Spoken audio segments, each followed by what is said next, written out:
Assalamualaikum warahmatullahi wabarakatuh. Waalaikumsalam warahmatullahi wabarakatuh. Baik, pada hari ini kita bertemu lagi dalam pelajaran statistik bisnis dan ekonomi, di mana kita sudah masuk pada bab 6, yaitu tentang materi diagram dan grafik.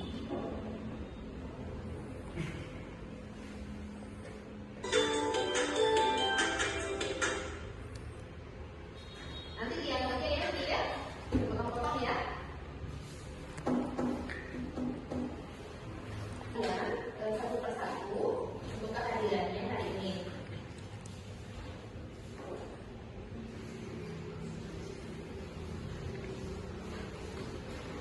Baik, yang pertama Apriani. Nah, suaranya udah hari ini. Baik, Nur Aziza. Ini udah di depan mungkin. Enggak ada berapa. Iya, Suzila. Rian Hidayat. Rima. Ladoni. Baik, semuanya hadir ya. Terima kasih. Baik, kalau begitu kita akan mulai untuk materi hari ini. Mari kita sama-sama memperhatikan video yang ada di layar.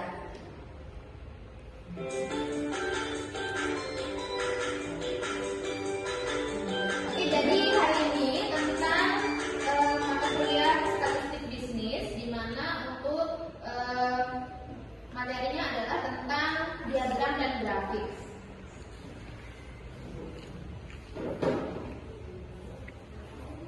Yang pertama adalah overview penyajian data. Overview penyajian data adalah gambaran ya secara umum mengenai cara-cara atau metode yang digunakan untuk menyajikan data yang telah dikumpulkan dalam bentuk yang lebih mudah untuk dipahami dan dianalisis. Nah, untuk penyajian data yang pertama nih ada dalam bentuk tabel. Penyajian data dalam bentuk tabel adalah cara menyusun dan menyajikan data dalam bentuk baris dan kolom. Jadi ada baris, ada kolom, sehingga memudahkan pembaca untuk melihat ya hubungan antara data yang satu dengan data yang lainnya itu secara yang lebih sistematis dan lebih terstruktur, sehingga nanti lebih gampang untuk dicerna. Nah, ini ada contoh tabel ya. Contoh tabel di sini ini bisa kita lihat. Contohnya adalah tabel frekuensi data penjualan produk herbal. Di sini ada agak kurang jelas.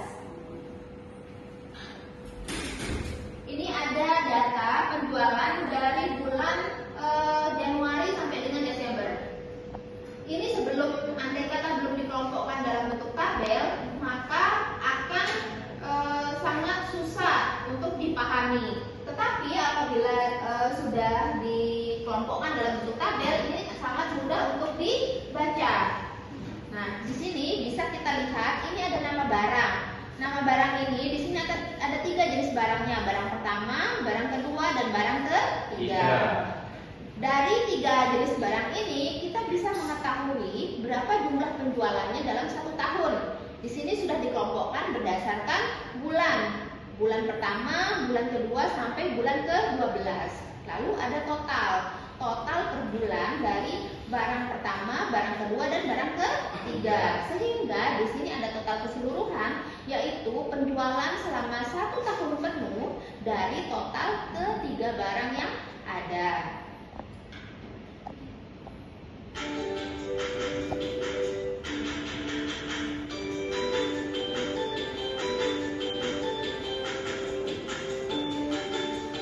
Oke ya, dapat dipahami ya.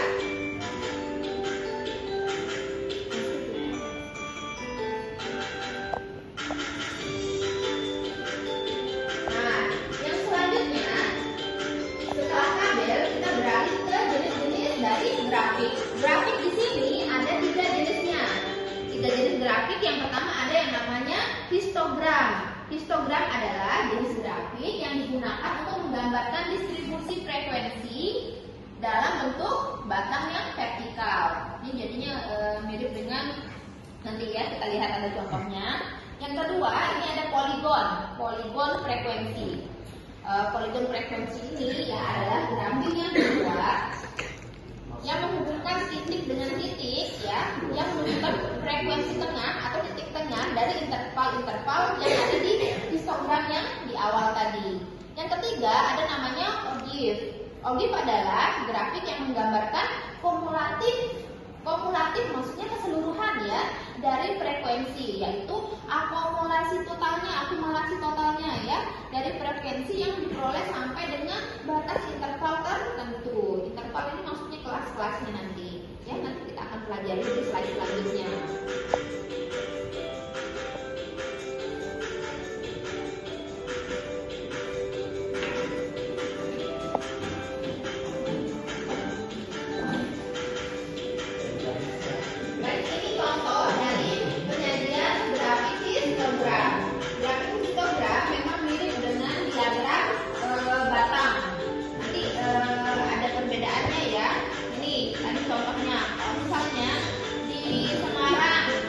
Penjualannya itu di atas 200 juta. Kemudian di Jakarta itu tingkat penjualannya itu 1 miliar. Nah, ini untuk penyajian data grafik poligon. Seperti yang sudah dijelaskan tadi, di sini ada titik-titik ya, di mana ini titik tengah. Ini kita hubungkan titik-titik ini dengan garis-garis sehingga membentuk suatu grafik yang dinamakan grafik poligon. Lalu ini ada namanya grafik ogive. Grafik ogive tadi ya, itu untuk intervalnya. Jadi ini kita ambil nilai-nilai intervalnya ya, sama seperti tadi poligon. Lalu menghubungkan antara titik dengan titik tersebut dan kita tarik garis hingga menghubungkan titik dengan titik. Nah, kita masuk ke jenis-jenis diagram. Oke, untuk jenis-jenis diagram ini ada 4 jenisnya. Diagram yang pertama adalah diagram batang, mirip dengan tadi yang sebelumnya. Yang kedua ada diagram garis, kemudian ada diagram lingkaran, bentuknya seperti lingkaran, dan yang terakhir ada diagram peta. Oke, untuk diagram batang dia menggunakan batang yang vertikal dan horizontal untuk menunjukkan jumlah atau frekuensi data pada kategori tertentu. Untuk diagram garis menggunakan garis untuk menghubungkan titik-titik sama seperti tadi ya yang mewakili data. Nah, ini contoh untuk diagram batang yang ada seperti tadi.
melakukan penyajian data.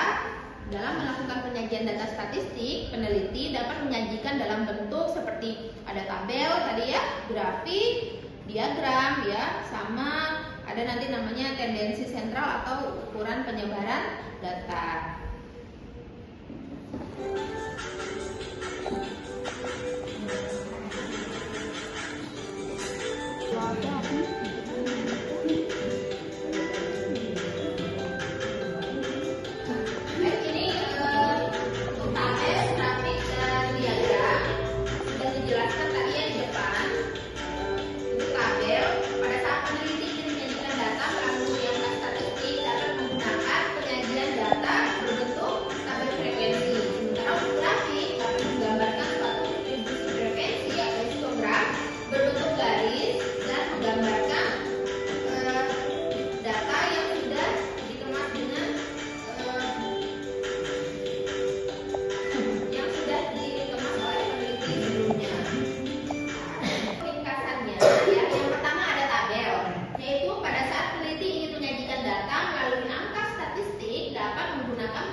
Kedua, ada yang namanya grafik. Grafik ini ya dapat menggambarkan suatu distribusi frekuensi atau histogram berbentuk garis dan menggambarkan hubungan antara nilai tengah ya, nilai tengah dari suatu interval yaitu poligon frekuensi berbentuk garis distribusi frekuensi kumulatif pada sumbu tegak dan mendatar. Ini namanya grafik objek tadi ya, yang menghubungkan titik antara titik tadi dengan garis.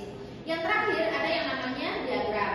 Diagram ini meliputi diagram garis, diagram batang, diagram lingkaran maupun diagram peta seperti yang sudah kita jelaskan. Baik, inilah materi yang bisa saya sampaikan untuk perkuliahan hari ini. Kemudian kita masuk ke sesi tanya jawab. Baik, untuk rekan-rekan mahasiswa, adakah yang ingin bertanya mengenai materi kita hari ini? Ya, silakan. Apriyani. Assalamualaikum warahmatullahi wabarakatuh. Waalaikumsalam warahmatullahi wabarakatuh. Baik, saya bertanya, apa tujuan dari penyajian data statistik? Oke, baik. Ini ada pertanyaan dari saudari Apriyani. Apakah tujuan dari penyajian data statistik? Kira-kira siapa yang bisa menjawab pertanyaan dari saudari Apriyani? Ya, Indayani. Silakan Indayani. Saya bisa menjawab Apriyani. Tujuan penyajian data statistik adalah untuk menganalisis dan menyajikan data dalam bentuk yang mudah dipahami dan dapat digunakan untuk menarik kesimpulan atau membuat keputusan. Baik, ada yang mau menambahkan? Apakah sudah jelas jawaban dari saudari Indayani? Jelas ya? Ya. Baik. Kita ke pertanyaan selanjutnya ya. Saya buka sesi selanjutnya.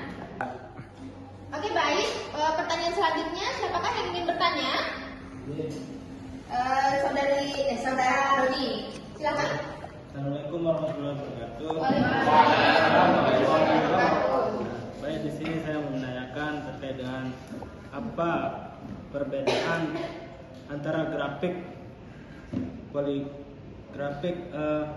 poligon dan grafik ogib.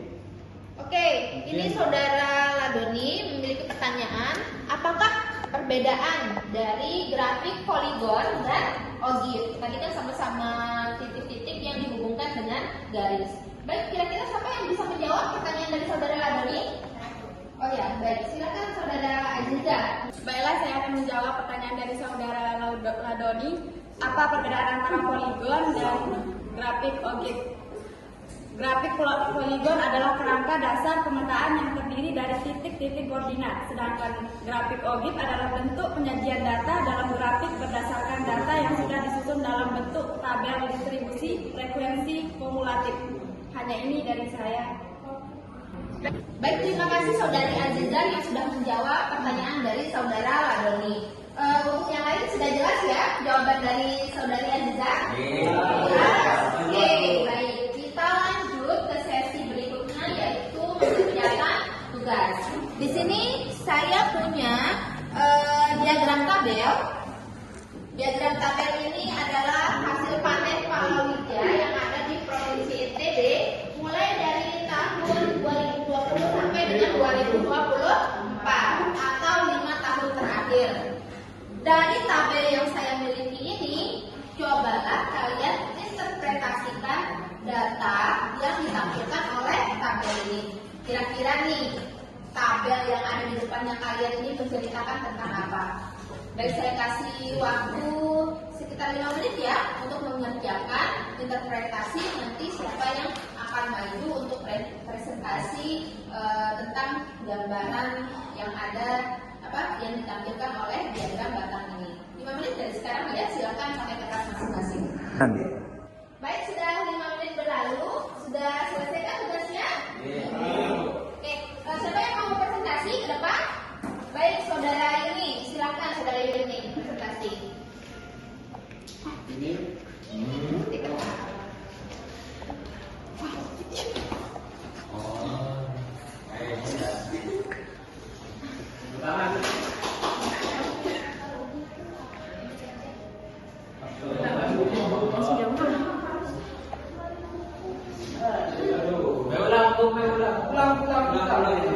Assalamualaikum warahmatullahi wabarakatuh.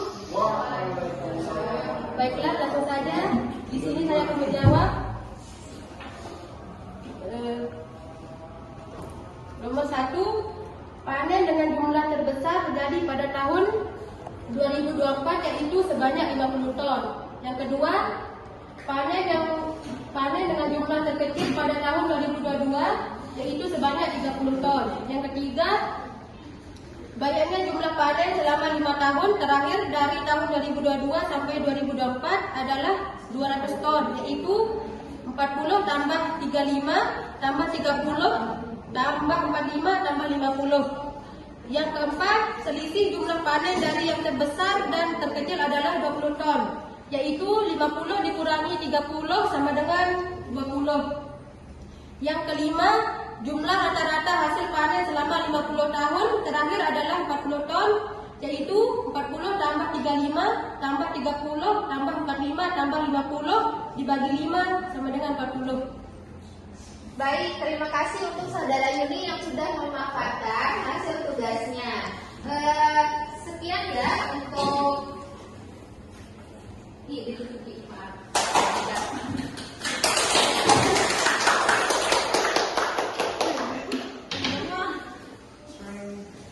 Baik, sekian untuk pelajaran kita hari ini ya. Insya Allah kita akan melanjutkan tentang grafik dan juga diagram hari ini di minggu depan di pertemuan kita yang akan datang.